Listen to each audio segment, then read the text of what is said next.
All right, we got Colorado versus St. Louis. Colorado, obviously the number one seed. St. Louis, number four. Colorado won in 4 games. I predicted they'd win in six. I thought St. Louis would put up a fight, but no.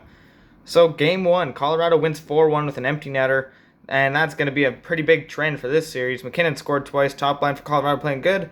Grubauer's playing sharp as ever. Bennington looks like 2019 Cup champ form. This is looking like a good series so far.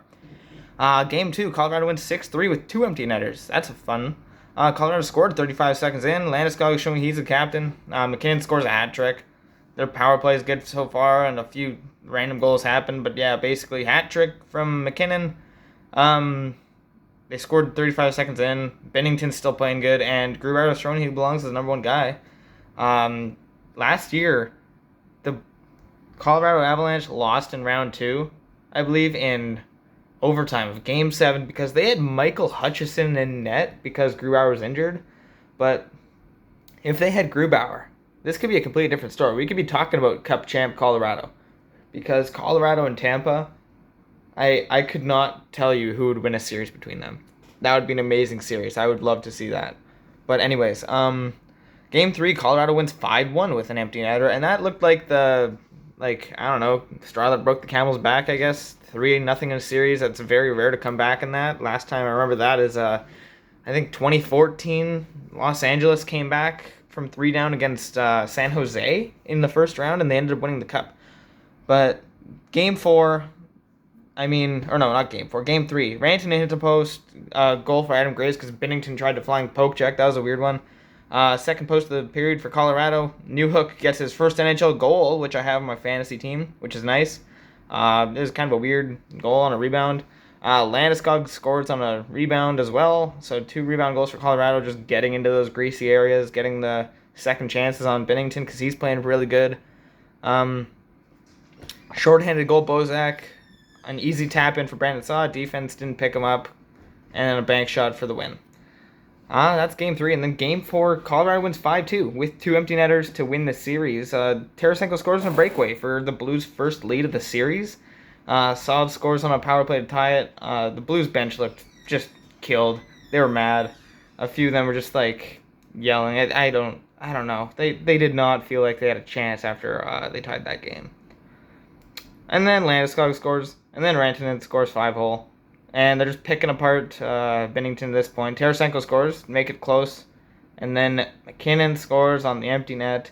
Nichushkin scores another on the empty net. First of the series for him. Binnington played very well. I feel bad he didn't get to steal at least one game. And Grubauer had some god-tier numbers through the whole series as well. It was a good series for Grubauer and a good series for Colorado. So what does it mean? What does it mean for Colorado? They continue to look like a bandwagon. There's no flaws whatsoever. Everyone's clicking. Their Cup's on the horizon. They're gonna win one. I can't see why they wouldn't, except maybe the ghosts of Game 7 for them and McKinnon.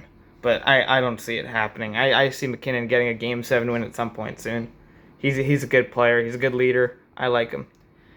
St. Louis. That's the opposite of Colorado. They desperately needed a playoff win this year. That 2019 Cup is getting further and further away. No simple answer at all. There's a rebuild or a selling of some major guys on the horizon, I think. They still have a bit of value. I feel bad because Perron was never healthy for this series, so that might have been a bit of a difference maker. But, one guy, it's one guy. You still got to be a good team without a few of your top guys, and Tampa Bay showed that last year. They were without Stamkos for the majority of the playoffs, and they still won the Cup. Losing one guy is not an excuse as a Cup contender anymore. So, I don't know. Perron is not a Cup, excuse, I guess. I don't think there's an excuse for St. Louis to get swept in this series. They needed a few wins. Even one would have been helpful, but pros and cons. Colorado, just everything was good. The terrible last decades behind them. Nothing but success for a while, it seems. In the horizon, I guess. They're still looking like a top 3 Cup contender, which is nice. They're in that sweet spot. They're in that zone, and I feel like now's a good time to win it. I feel like this year or next year they will win a Cup. I can't think of one flaw. The only minor thing is that McKinnon's still 0 for 3 in Game 7s, but that it doesn't matter when you sweep him in 4 games. Like, if you sweep teams in 4 games and 5 games, it's kind of hard to win a Game 7. But St. Louis pros, Bennington bounced back from last year, and Tarasenko played as good as he could, and at least you guys got that one cup. That's the only good things for St. Louis. And cons, everyone and everything else. Ryan O'Reilly said we're going to have fun and we are going to win this series before it started. And then you guys proceeded to not get a lead until Game 4 when you guys were basically already out. Good job, St. Louis. You guys suck. You got cocky. It didn't work. They have garbage defense. They have garbage offense. They never scored more than 3. They never allowed less than 4. Allowed an average of 1.5 empty net goals per game.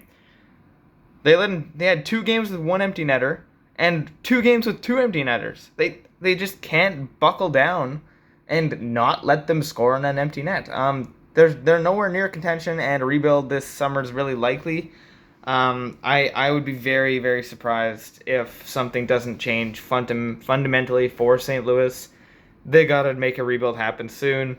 But anyways, that's my first recap for the Colorado St. Louis series. Obviously is a sweep. I'll get the Boston one up soon as well. But let me know how I did. And I feel like this could be fun to do for all the series, especially previews. That would be nice. So just let me know how I did. Let me know if you guys want to see more of these, and I'll catch you guys later.